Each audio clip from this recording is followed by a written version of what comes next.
જો ભાઈ આવી ગયું છે ગામડેથી શાકભાજી. કેટલા પ્રકારના શાકભાજી છે જો. પણ તો આમાં શું છે? આને નથી ખબર પડતી ને. હાલ તને દેખાડો. આને શું કહેવાય કેલે? હવે નહીં ખબર પડવા મને. કંકોડા. પછી બીજું કંકોડા, દૂધી, મરચાં, ભીંડા, ગુવાર, ચોળી, લીંબુ,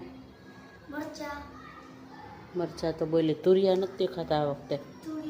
આર્યા તુરિયા, પછી કારેલા. આટલું બધું શાક.